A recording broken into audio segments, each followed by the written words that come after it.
여러분, 제가 말씀을 준비하면서 여러분들 얼굴이 떠오르면서 계속 보고 싶었는데 이렇게 뵙게 되니까 너무 반갑고 좋습니다. 같이 이렇게 예배드려서 참 좋고 반갑습니다. 오늘은 감사가 느껴지지 않을 때 무엇을 해야 할까요? 라는 제목의 말씀으로 우리가 함께 말씀을 나누려고 합니다. 오늘 이 성경 본문은 많은 사람들이 성경에서 가장 따르기 어려운 그런 명령이라고 생각을 하고 저도 그렇게 생각을 합니다. 이것이 무엇이죠? 범사에 감사하라. 모든 일에 감사하라. 그러나 이렇게 따르기 어려운 명령이지만 그 명령을 지키고 순종할 때에 우리에게 가져다 줄 축복은 이 세상의 어떤 것과도 비교할 수 없습니다. 에베소서 5장 오늘 본문의 말씀을 세번역 성경으로 한번 같이 읽도록 하겠습니다. 세번역 성경 시작. 모든 일에 언제나 우리 주 예수 그리스도의 이름으로 하나님 아버지께 감사를 드리십시오. 원래는 이것이 모든 일에 언제나 이것이 따로 나누어져 있는데 개역 성경에는 이것이 범사에 하나로 이렇게 포함이 되어 있어서 오늘 세번역 성경으로 함께 같이 읽게 되었습니다. 사람이 살아가는 데는 이 네 가지 종류의 사람이 있습니다. 첫 번째 종류의 사람은 항상 불평불만을 하는 사람들입니다. 이 사람들은 입에서 항상 좋은 말이 나오지 않고 불평불만이 나옵니다. 그리고 좋은 일이 있을 때, 좋은 일이 일어났음에도 불구하고 그 과정 가운데 안 좋은 것을 굳이 찾아내서 이야기를 하는 사람들입니다. 어떤 여자가 정말 이렇게 불평하는 남자와 결혼을 했습니다. 그 남자는 절대로 기뻐하는 일이 없었습니다. 어느 날 부인이 남편을 기분 좋게 해주려고 이제 일어나서 아침에 밝은 목소리로 이야기를 합니다. 기분 좋게 해주기로 이렇게 하고, 여보 뭐 드실래요? 당신이 원하는 모든 것은 제가 아침에 다 해드릴게요 라고 이렇게 이야기를 했습니다. 그랬을 때 남자가 굉장히 시큰둥하게 알았어. 소고기 뭇국에 밥을 해줘. 그리고 또 달걀말이를 하는데 양파는 3분의 1, 파는 2분의 1, 당근은 3분의 1, 깨 한 줌 이렇게 줘라고 말을 합니다. 남자인 제가 들어도 머리가 지끈지끈합니다. 그런데 이 천사 같은 부인은 알았어요 라고 하면서 정확하게 남편이 말한 대로 양파는 3분의 1, 파는 2분의 1, 당근은 3분의 1, 깨 한 줌 이렇게 넣어서 정성스럽게 아침을 차려주었습니다. 소고기 뭇국과 함께 이렇게 정성스럽게 아침을 차려주고 남편을 불러서 이렇게 식사를 하는데 그 남편이 앉아서 밥을 먹는데 표정이 별로 좋지 않습니다. 그래서 부인이 묻습니다. 여보 무슨 일 있어요? 그랬더니 남편이 달걀말이가 속이 덜 익었어. 띠로리. 네. 여러분 주변에서 분명히 이런 사람들 보셨을 거예요. 이런 분들은 어떻게 맞춰줘도 절대로 기뻐할 수 없고 끊임없이 불평을 합니다. 두 번째 종류의 사람은 첫 번째 종류의 사람보다는 조금 나은데 이 사람들은 단순히 감사를 안 하는 사람들입니다. 이 사람들은 불평을 하지 않지만 감사도 하지 않습니다. 현대를 살아가는 많은 사람들이 이런 종류의 사람들이 많습니다. 감사도 하지 않고 불평도 하지 않는. 세 번째 종류의 삶이 있는데 세 번째 종류의 사람들은 이 축복에 감사하는 사람들입니다. 축복에 감사하는데 조건이 있습니다. 확실한 축복에만 감사하는 것입니다. 내가 몸이 건강한 것에 대해서 감사하고 또 내가 오늘 맛있는 밥을 먹게 해주셔서 감사합니다 라고 이런 확실한 축복에 대해서 하나님께 감사하는 것입니다. 그러나 가장 높은 수준, 네 번째, 성경이 우리에게 원하는 가장 높은 그런 수준은 끊임없이 감사하는 것. 이 앞에 세 단계, 첫 번째, 두 번째는 말할 것도 없고 세 번째 확실한 축복에 감사하는 수준이 아니라 모든 일에 감사하는 것입니다. 이것이 바로 가장 높은 수준의 삶이고 그리스도인으로서 우리가 살아내야 할 그런 삶인 줄로 믿습니다. 마귀의 부하가 어느 날 씨앗을 보관하는 그런 창고에서 일을 하고 있었습니다. 어느 날 그 마귀가 그 창고에 방문을 했는데 한 종류의 씨앗만 굉장히 많은 것을 발견했습니다. 그래서 그 부하를 불러서 마귀가 그 창고에 방문을 했는데 한 종류의 씨앗만 너무 많아서 그 부하를 불러서 이렇게 물어보니까 그 씨앗이 낙심의 씨앗이라고 합니다.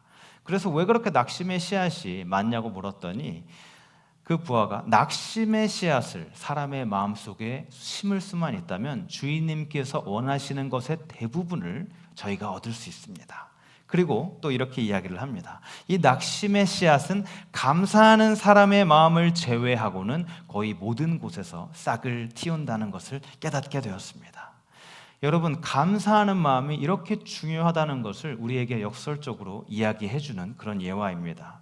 오늘 감사의 주일, 추수감사주일에 오늘 본문 말씀 새번역 성경 모든 일에 언제나 우리 주 예수 그리스도의 이름으로 하나님 아버지께 감사를 드리십시오. 이 말씀을 자세히 살펴보는데 오늘 함께 이 말씀을 나눌 때에 우리 삶에 잃었던 감사가 회복이 되고 더욱 하나님께 감사함으로 우리의 삶이 예수님을 닮아가는 삶, 그리고 하나님을 원하시는 삶을 살아가는 시간이 되시기를 축원합니다.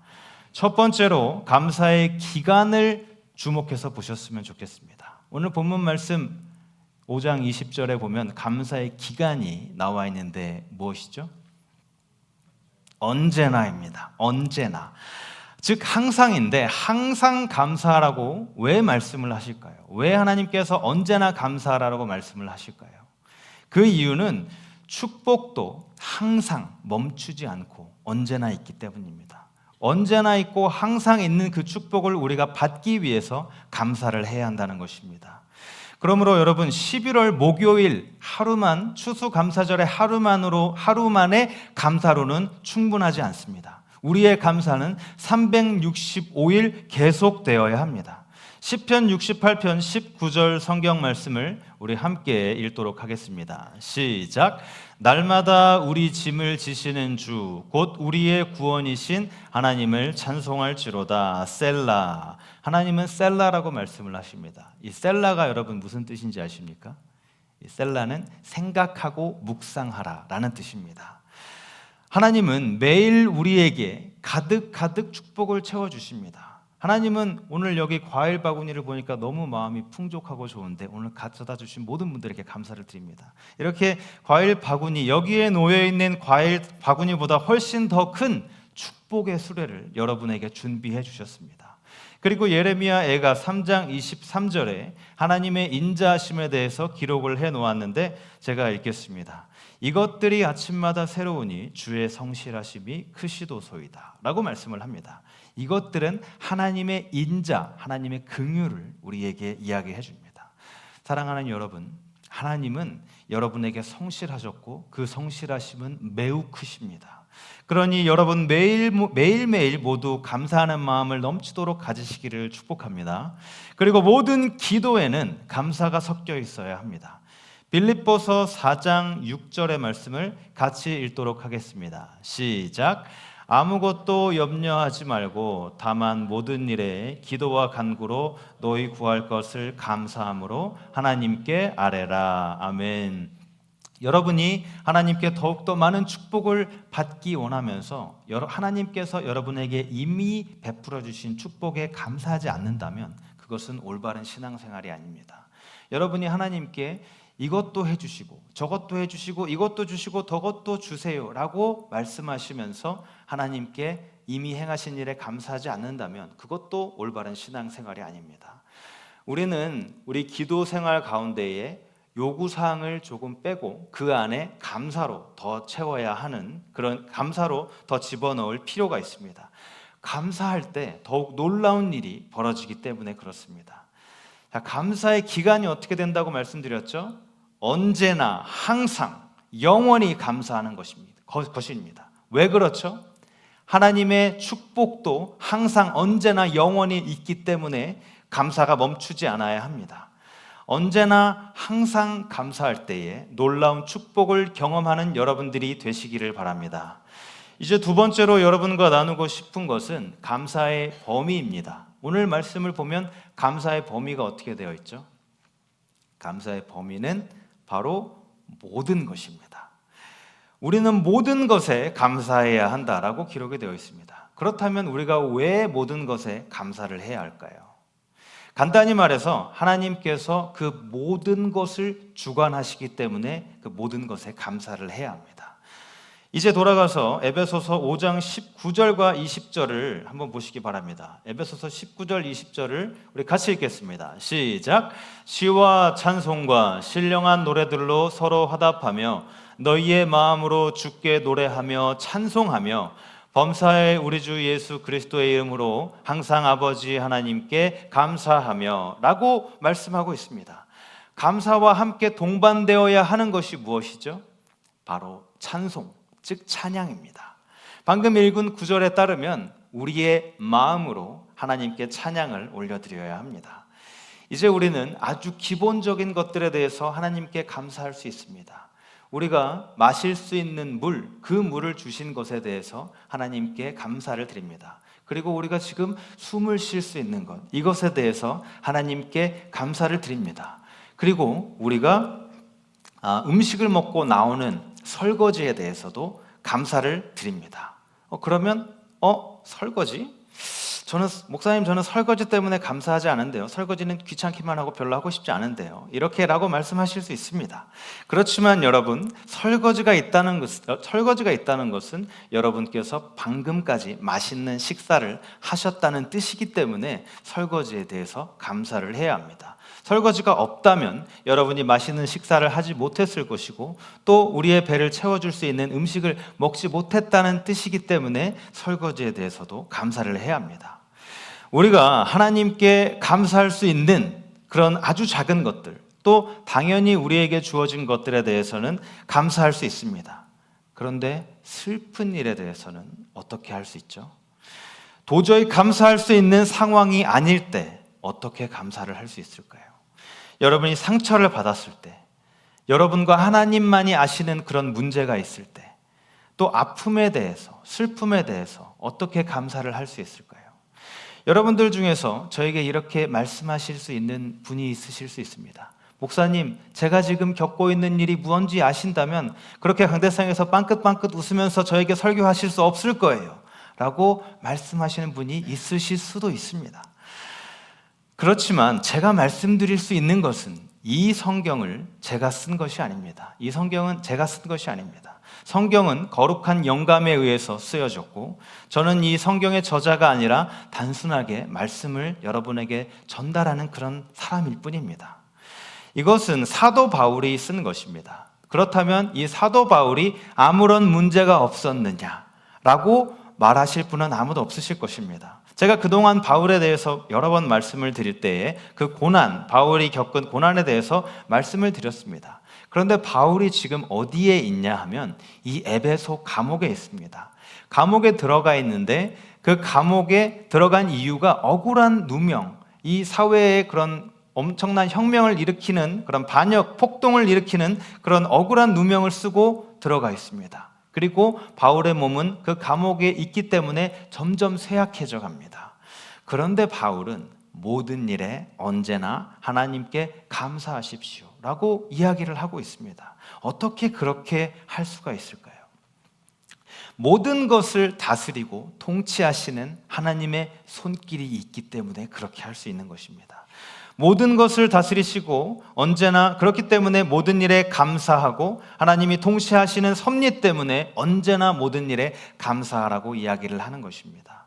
고난과 아픔과 문제와 질병, 이 슬픔이 우리에게 어떠한 일을 할 수 있는지 몇 가지를 살펴보도록 하겠습니다. 첫 번째로 이런 고난과 슬픔, 아픔, 걱정, 근심 이것들은 우리에게 문제가 있을 때 그 문제를 바로잡아 줄 수 있는 그런 역할을 합니다. 히브리서 12장 11절의 말씀을 같이 읽겠습니다. 히브리서 12장 11절 시작. 무릇 징계가 당시에는 즐거워 보이지 않고 슬퍼 보이나 후에 그로 말미암아 연단받은 자들은 의와 평강의 열매를 맺느니라. 아멘. 여러분, 혹시 아버지가 여러분들을 훈계하시면서 매를 들었던 적이 있으신가요? 어깨가 살짝 들썩들썩 하시는 거 보니까 그런 분들이 있으신 것 같아요. 네, 요즘은 그렇게 하면 안 되고 또 미국에서는 자녀가 부모를 고발할 수도 있다, 고발하면 또 감옥에 갈 수도 있다라고 제가 들었는데요. 저도 아버지에게 맞은 적이 있습니다. 여러 번이 아니라 딱 한 번이었기 때문에 아주 강렬한 기억으로 남아 있는데요. 제가 어렸을 때 동생과 함께 학교를 빼먹고 오락실에를 한번 간 적이 있습니다. 예, 불량 학생. 예, 그런데 오해하지 마시고 딱 한 번이에요. 예, 그날 전에 제가 태어나서 처음으로 오락실을 갔는데 그 화려한 사운드, 또 강렬한 그 그래픽, 그것을 보니까 너무 재밌더라고요. 그때 유행했던 오락이 그 스트리트 파이터 2였습니다. 세뱃돈을 받은 것을 가지고 동생과 함께 학교를 빼먹고 갔는데 그게 하필이면 그날 딱 아버지에게 걸렸습니다. 저희 아버지 보셨죠? 이렇게 취임 예배 때 다들 보셔서 아시겠지만 그 천사 같은 미소와 또 여기 앉아 계신 남자분들처럼 아주 잘생긴 그런 모습, 저희 아버지 지금의 모습으로는 상상이 안 되시겠지만 그때 당시에 정말 무서운 얼굴로 학교는 절대 빼먹으면 안 된다고 하시면서 벽을 잡고 서라고 하시면서, 당시에 매가 없어서 이제 우산으로 맞았는데, 여러분 그 우산 손잡이 보면 딱딱하잖아요. 그 나무로 되어 있는 그 딱딱한 그 손잡이로 엉덩이를 맞았는데 정말 아팠습니다. 이 3대씩 맞는 거였는데 제가 3번째 샷을 딱 맞는 순간 그 손잡이가 딱 부러지는 거예요.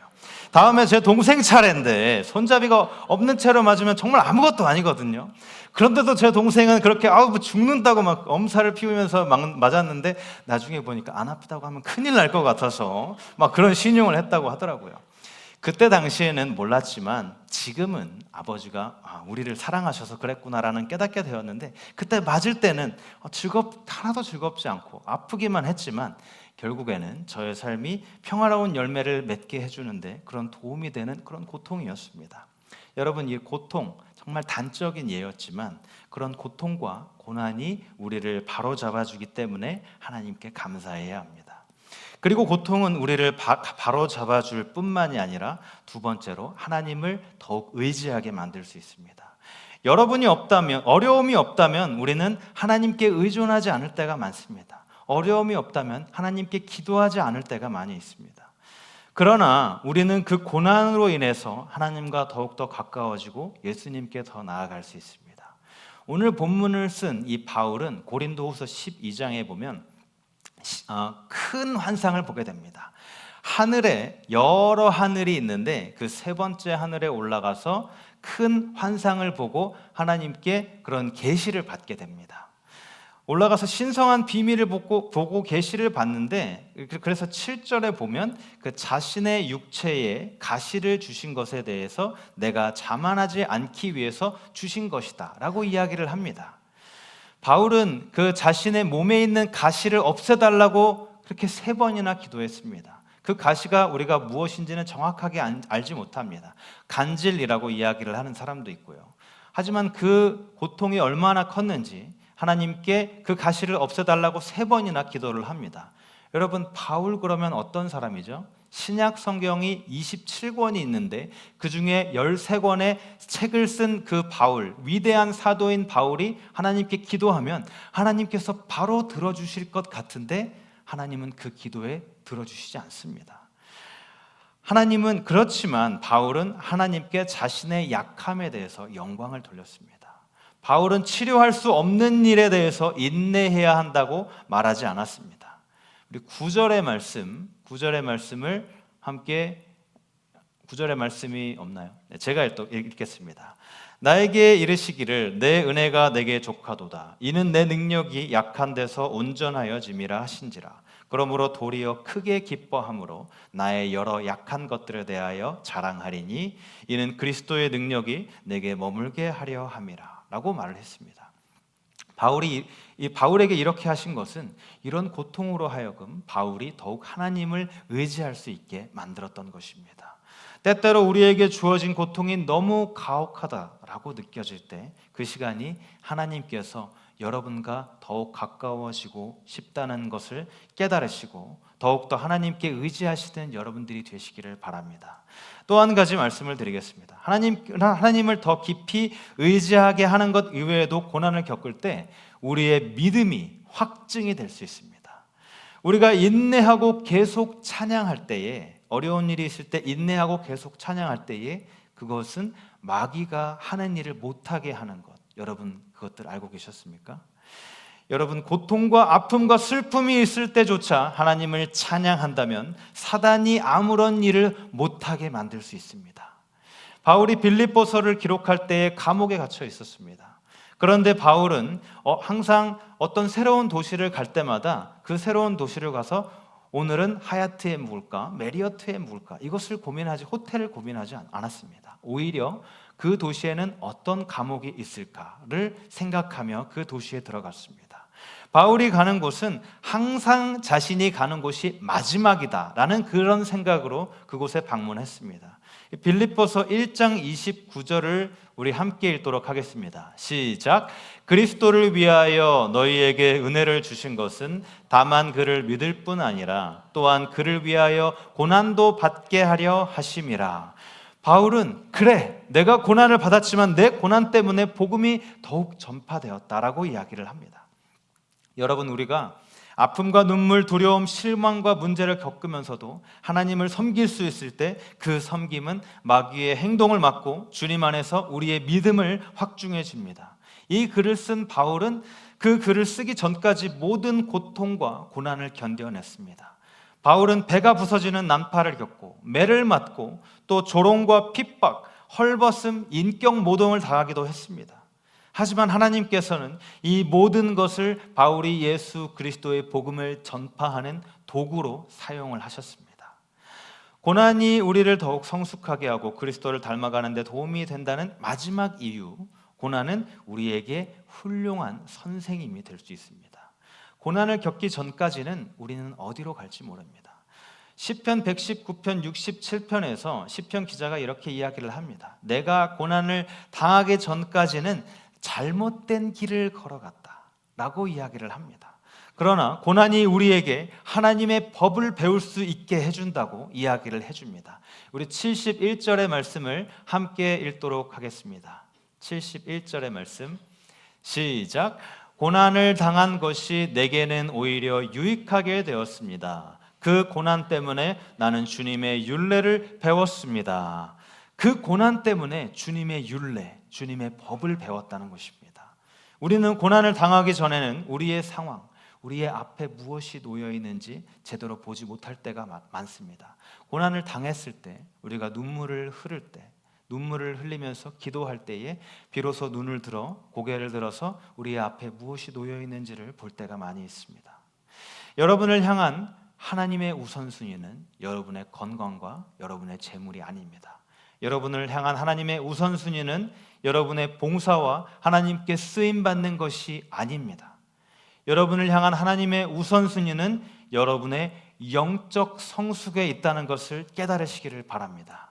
야고보서 1장 4절을 같이 읽겠습니다. 야고보서 1장 4절 시작. 여러분은 인내력을 충분히 발휘하여 조금도 부족함이 없이 완전하고 성숙한 사람이 되십시오 라고 말씀하신 이유가 바로 하나님의 우선순위가 우리의 영적 성숙이라는 증거입니다. 여기서 완전이라는 단어는 성숙을 의미하는 것입니다. 여러분, 완전하다는 말은 죄가 없다는 뜻이 아닙니다. 오늘도 이 강단의 꽃을 우리 이경남 권사님께서 예쁘게 잘 준비해 주셨는데, 우리가 이런 꽃을 볼 때 이것은 완벽한 장미, 이 꽃 이름이 뭐죠? 해바라기인가요? 네, 제가 꽃을 문외한이라서 잘 몰라요. 이것은 완벽한 해바라기라고 이야기하는데, 그 꽃이 완벽하다라는 뜻은 그 꽃이 성숙하게 잘 자랐다라는 뜻입니다. 흠이 없고 아무 결점이 없다라는 것이 아니라 성숙하고 만개했다라는 뜻입니다. 하나님은 여러분이 성숙해지는 것이 바로 하나님의 목표입니다. 그것이 바로 하나님께서 말씀하시는 완전함입니다. 그리고 그분은 어떻게 여러분을 완전하게 하실 것이라고 말씀을 하시죠? 바로 인내를 통해서 완전하게 하실 것이라고 말씀하십니다. 인내라는 단어는 끈기를 의미하고 고통과 문제 속에서도 견뎌내는 것을 의미합니다. 그리고 인내할 때 우리는 완전해집니다. 우리는 성숙해집니다. 여러분이 성숙해지고 싶다면 인내하셔야 합니다. 그리고 인내하고 싶다면 인내할 무언가가 있어야 합니다. 그래서 하나님께서는 인내를 배울 수 있도록 우리에게 고통과 고난을 허락하시는 것입니다. 하나님은 여러분이 성숙하기를 원하십니다. 그리고 고통과 고난이 여러분을 성숙하게 한다는 사실을 깨달을 때 하나님께 감사를 드릴 수 있습니다. 하나님은 여러분이 하나님께 더욱 감사할 때에 여러분에게 더욱더 현실감 있게 다가오시고 또 더 깊은 사랑을 뜨겁게 체험할 수 있게 해주실 것입니다. 그리고 감사는 여러분의 삶에 놀라운 영광을 가져다 줄 것입니다. 베드로전서 4장 14절의 말씀을 우리 함께 읽도록 하겠습니다. 베드로전서 4장 14절의 말씀 같이 읽겠습니다. 시작. 여러분이 그리스도의 이름으로 모욕을 당하면 복이 있습니다. 영광의 영, 곧 하나님의 영이 여러분 위에 머물러 계시기 때문입니다. 이것이 바로 우리가 하나님께 항상 감사할 뿐만이 아니라 모든 것에 감사해야 할 이유입니다. 어떤 분이 제가 이렇게 열심히 잘 설명을 했는데 어떤 분이 목사님 왜 그렇게 감사해야 하는지 저에게는 제대로 된 설명이 된 것 같지 않아요. 이렇게 말씀하실 수도 있습니다. 그렇지만 여러분, 정말 중요한 것은 이 문제는 설명이 필요한 문제가 아닙니다. 사실 우리 그리스도인은 설명에 따라 사는 것이 아니라 약속과 계명에 따라 사는 것이 바로 그리스도인의 삶입니다.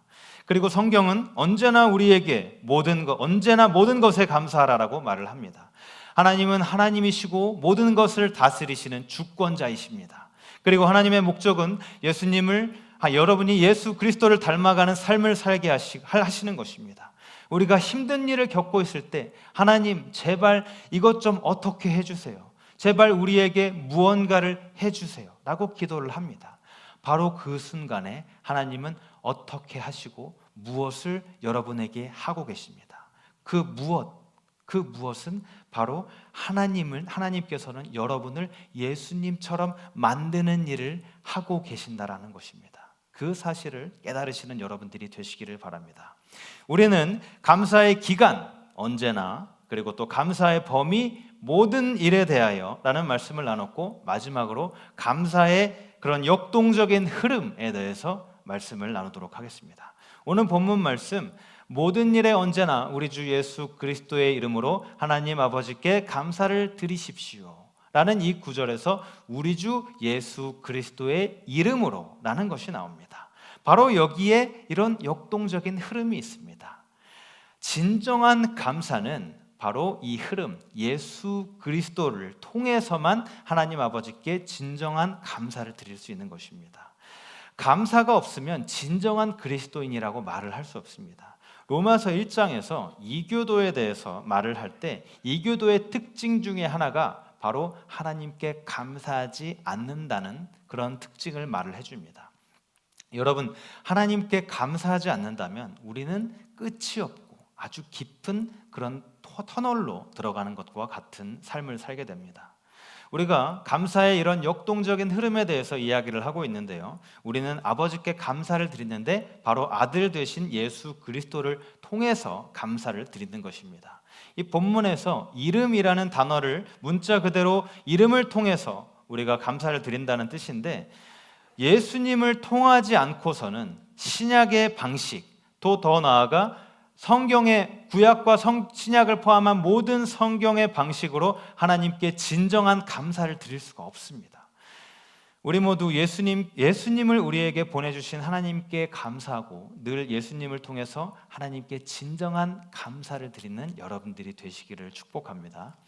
예화를 하나 드리면서 말씀을 마무리하려고 합니다. 어떤 목사님과 가족들이 휴가를 보내고 있었습니다. 그들은 자동차를 타고 가고 있었는데 반대 방향으로 오고 있던 차에서 박스 하나가 떨어졌습니다. 그래서 차를 세우고 그 박스를 집어들고 이제 돌아가서 그 차를 다시 잡아서 박스를 돌려주고 싶었는데 이미 너무 늦어버렸습니다. 그래서 그 박스를 떨어뜨린 사람을 찾기 위해서 자신의 숙소로 돌아와 그 박스를 열고 물건을 찾기 시작했는데 그 안에 여러 가지 있었는데 한 가지 눈에 들어오는 것이 바로 금메달이었습니다. 그 금메달 안에는 회사의 이름과 그 받은 사람의 이름이 쓰여져 있었는데 결국에는 그 회사에 연락을 해서 그 메달의 주인을 찾게 되었고 그래서 그 주소를 알게 되어 그 주소로 편지를 보냈습니다. 선생님, 제가 선생님이 떨어뜨리신 물건을 가지고 있는데 이것을 당신에게 돌려드리고 싶습니다 라고 편지를 썼는데 그 답장이 왔는데 박스는 필요 없고 그 금메달은 저에게 정말 소중한 물건이니 꼭 돌려달라고 이야기를 했습니다. 그리고 그때 이제 목사님이 이렇게 편지를 쓰면서 메달을 돌려줬습니다. 선생님, 메달이 정말 소중한 물건이라고 하셨는데 저는 저의 가장 소중한 소유물을 선생님에게 소개하고 싶습니다. 그 저의 가장 소중한 소유물은 바로 예수님이십니다. 그리고 예수님이 어떤 분이신지, 어떠한 일을 우리에게 행하셨는지를 다 기록하고 정성스럽게 예수님을 소개하면서 편지를 보내드렸습니다. 그리고 이제 다시 일상생활로 돌아와 쭉 생활을 하시다가 1년 후에 그 메달 주인이 다시 그 목사님에게 편지를 보내왔습니다. 그런데 그 편지를 열어봤더니 그 메달이 그대로 들어있는 것이었습니다. 그래서 의아하게 생각하면서 도대체 왜 메달을 나에게 다시 돌려줬을까라고 생각을 하면서 편지를 읽었는데 이렇게 기록이 되어 있었습니다. 목사님, 이 메달은 더 이상 저에게 가장 중요한 소유물이 아닙니다. 이제 저에게 가장 중요한 소유물은 바로 예수님이십니다. 여러분, 예수님이 가장 중요한 소유물이라는 것을 깨달으시기 바랍니다. 예수님이 계신 추수감사절이 가장 멋지고 가장 기쁘고 가장 감사하다는 것을 깨달으시고 예수님이라는 선물을 주신 하나님께 감사하는 여러분들이 되시기를 바랍니다. 항상 감사하고 모든 것에 대해 감사하고 예수님이라는 이름으로 진정으로 하나님께 감사하면서 늘 승리하는 삶을 살아가시는 여러분들이 되시기를 축원합니다. 오늘 말씀을 준비하는 내내 이 찬양이 마음에서 떠나가지 않았는데요, 함께 가사의 의미를 생각하면서 지금 현재 고난과 고통 중에 있는 성도님들에게 하나님의 크신 위로가 함께 하시기를 바라면서 오늘 들은 말씀을 기억하면서 함께 찬양하겠습니다. 감사해 시험이 닥쳐올 때에, 감사해 시험이 닥쳐올 때에, 시험이 주께서 인도하시니 두려움 없네. 또 감사해 고통이 찾아올 때에, 고통이 찾아올 주께서 지켜주시니, 주께서 지켜주시니 승리하리라. 나의 모든 생활 속에서 주님이 함께 하시니, 주님의 성령 나를 인도하시리.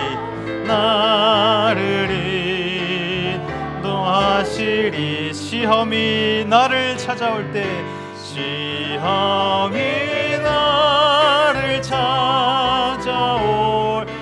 주님 지켜주.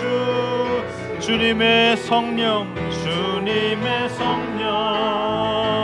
나를 인도하시. 다시 한번, 나의 모든 생활 속에서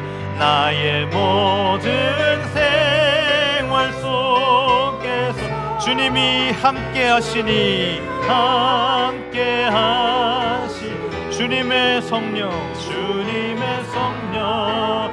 나를 인시리. 시험이 나를 찾아올 때,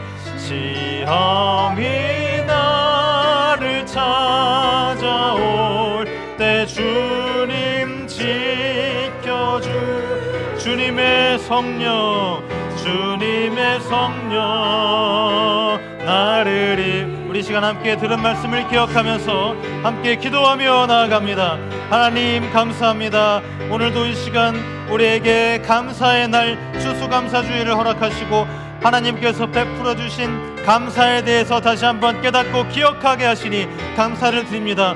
주님, 우리가 우리에게 주어주신 모든 것에 감사할 수 있지만 우리에게 시험이 닥쳐올 때에, 우리에게 고통과 고난이 찾아올 때에조차 감사하는 그런 마음을 우리에게 허락하여 주시옵소서. 그런 믿음, 그런 신앙을 허락하여 주시옵소서. 그리하면서 우리가 하나님께 베풀어 주신 모든 것에 감사하며 나아갈 때에 우리에게 주어주신 진정한 감사, 진정한 축복이 넘칠 줄로 믿습니다. 그 모든 것들을 깨닫고 주님께 베풀어 주신, 주님께서 주신 우리에게 삶의 그런 성적, 영적인 성숙을 위해 나아가는 우리의 삶이 되어주도록 도와주시옵소서. 하나님의 목적, 예수님을 닮아가고 우리의 삶이 더욱더 영적인 성숙을 향해서 나아가는 우리의 삶이 되도록 축복하여 주시옵소서.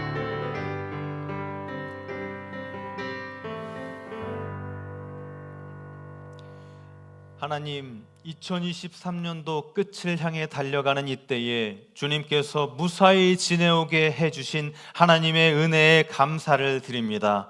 또한 우리에게 또 한 번 추수감사절을 맞게 하시니 감사드립니다.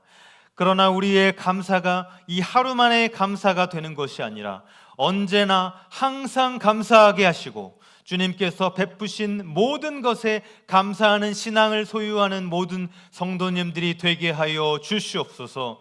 주님의 우선순위, 신앙의 성숙을 위해서 우리가 더욱 감사하며 심지어는 고통과 고난마저도 감사드리고 이 모든 것을 주님의 영광을 위해서 사용할 수 있는 훌륭한 믿음의 소유자들이 될 수 있도록 축복하여 주시옵소서.